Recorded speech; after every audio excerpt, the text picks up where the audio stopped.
Laurie Hammond. I invest in early stage technology companies. And you're also the chair of Commercialisation Australia. That's right. Adrian earlier mentioned her fondness for rote learning of your tables. My question is, and an observation alongside of that is we've seen the emergence of the back to basics movement for school learning, and which is, I guess, indicative of a belief that the 3 Rs don't quite get taught like they used to be or should be. So I guess the question I've got, we're talking about the dip or the inverted normal curve, whatever it might be, of creativity from the time children encounter an educational system till the very few who peak at the other end of it. What's the interplay between the need for teaching that core set of knowledge on which everyone in a fairly complex knowledge society need that to function? What's the interplay between that and the tools you otherwise want to use, which were described as the 3 Cs? How do they balance or conflict with one another? What does that tell us for the way we arrange an education system? Much of our discussion up until now has been I guess, largely about the deficiencies of acknowledging creativity among students and enhancing their creativity.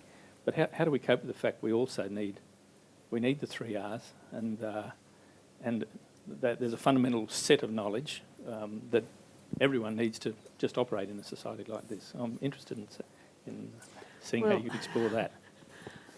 Well, as I say, I know at the top end, and then I have personal experience at the bottom end. At the top end, the students just have to know. They have to know the functional R groups of the amino acids. They have to know something about the periodic table. You just have to learn it, I'm afraid. So I just say, learn these by heart, and I'll ask questions. So you've got to know that. When you say serine, you've got to think hydroxyl group, hydrogen bonding. You've got to actually have an immediate response so that the word conjures up in your mind a picture of a particular molecule. So that just has to happen. So there's a whole range of things that I think is your set of tools, your mental imaging tools that you have to know. Down at the other end, I've seen the results of some of what I think are the educational experiments, like don't teach phonics.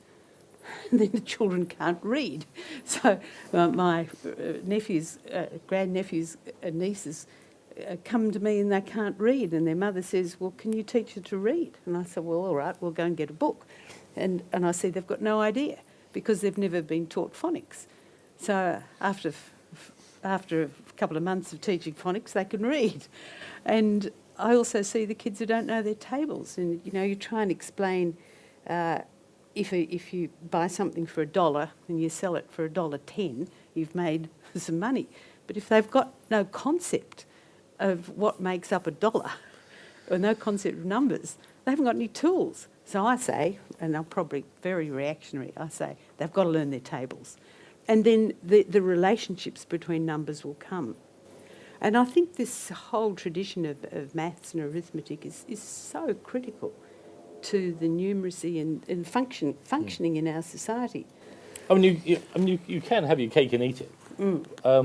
Back in '89, I think it was, we did a project where we worked with a group of young primary school kids and said, you've got to learn your tables. Let's see if we can design a better way of learning them. And we actually wrote a computer game together. We found it on a website. The game was called Times X, you see what I mean? And, they designed something that was actually playful, was funny to use, and it stuck. But one of the big surprises about it from their point of view was that when they didn't start learning them in I'm going to learn my 9 times and now my 7 times, when you actually look at a 10x10 grid, and if you take out the sort of the 1 to 5s that are pretty easy, and it turns out that you can remember the square numbers often on the rhythm, 6 is a 36.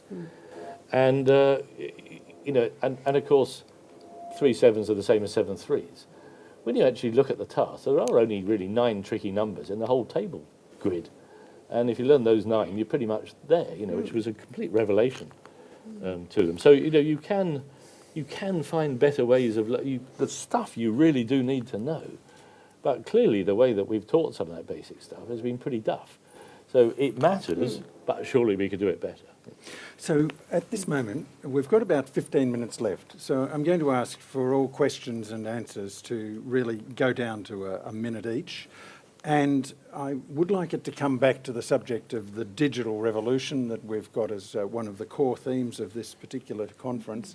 And Stephen, after all, with all of this digitisation that I've got sitting in my pocket here, 15 million times more knowledge sits in my pocket than sits in the entire brain that I have on my shoulders. Why the hell do I need to learn all of that? I can just access any of that knowledge whenever I need it. Surely it's the dawn of learning here. We don't need to have education. We don't need to learn things by rote. I wouldn't want the dawn of learning to be like a kind of McDonald's of knowledge. He just grazed crap, and that would be disappointing. I apologise if you're McDonald's executives here. No, it's way more complicated than that. I think the things that have been varied that are exciting, I think, geographical proximity has varied. Suddenly we've got children learning, kids with Skype bars at the back of their class learning with other classes if you're doing weather. Let's have a quick look at the weather in England. Let's have a look at the weather in South Africa. They'll be up about the same time as us. Let's peep out of their window. Let's have a look at their mini beasts in their garden. The ability to learn other than with the people in your immediate sphere is hugely important. Let's send a couple of tweets to the space station as it goes past, and they'll tweet back as they do. So, it's that end of geographical proximity. I think is really, really important. And what but that the kids brings, need to learn a fundamental but they corpus of need to knowledge learn. as well. But what it also brings is this wonderful serendipity of being able to dip into other people's subjects and think, that is really, really interesting. I'd like to know more about that, and to be able to tunnel down. Comments on that topic? Back of the room. The man with the American tie. Yeah, I'm sorry Please. about that. It's just, don't often see one strike like that in Australia. Thanks. Well, actually, got it by mail order. Never go there anymore since George Bush. But Please stand. yeah, just a kind of comment because a bunch of themes gel together. And this is a relationship between learning and knowledge, but not between what's in your pocket is not knowledge, it's information. Knowledge is the ability to usefully apply information to a topic. Learning is the ability to acquire the appropriate information, and sometimes playfully, sometimes analytically. So my comment is really more just kind of throwing something out and seeing what I've gotten out of this, which is to say that there's some kind of balance that I'm hearing across the panel between the need for classical, and when I say classical, I'm going back to Plato and Aristotle, classical traditions of learning and education, analytical, logical, rhetorical, but rhetorical as a constructive and playful art, and the ability to play with what you have and develop it. That's it for me and my tie. Thank you.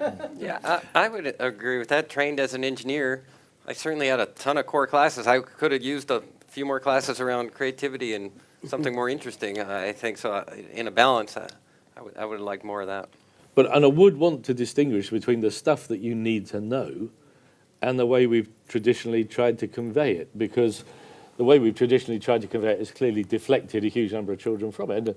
And, great swathes of the world, America perhaps in particular, turning very anti-science at this point, quite alarmingly so. So we need to look freshly at the pedagogy, at the learning, and that's where we're going to get people to have the knowledge, which clearly hasn't stuck so far. If the knowledge had stuck, we wouldn't have ministers making the daft decisions they make all the time, would we? Apologies to ministers. Yeah, no, none apologies. So my question relates to using art, music, storytelling to teach students about history and maths and how that is actually going to change. When I was at school, I had ADD and I didn't find out till I left. So I found that the creativity was taken out of me with the drugs. Mm-hmm. So I felt that if that had been used, those techniques at school, that it would have helped me a lot in learning. So just what your thoughts on that are. I saw a fab project the other day on Twitter. A history teacher had found a diary of her great-grandfather from the Great War, and she was tweeting each day the diary entry, and the kids had got completely absorbed in this chap and his search for a decent pair of boots and his constant fight with mud and rats, and then halfway through it just stops because he's gassed and died, obviously, in the war. And kids felt it as a real bereavement, that coming together with history, which led them into a greater interpretation of the thing, was just hugely powerful and very effective. Yeah, I couldn't agree more. We probably all had one or two, if you're lucky, some teachers you really resonated with. And for me, it was around storytelling. And you just enjoyed the class. You were excited to go versus open up and start reading, and there'll be a test on it. That's just... I think most kids, if they've had one or two really inspirational teachers, they've been very lucky. Yeah.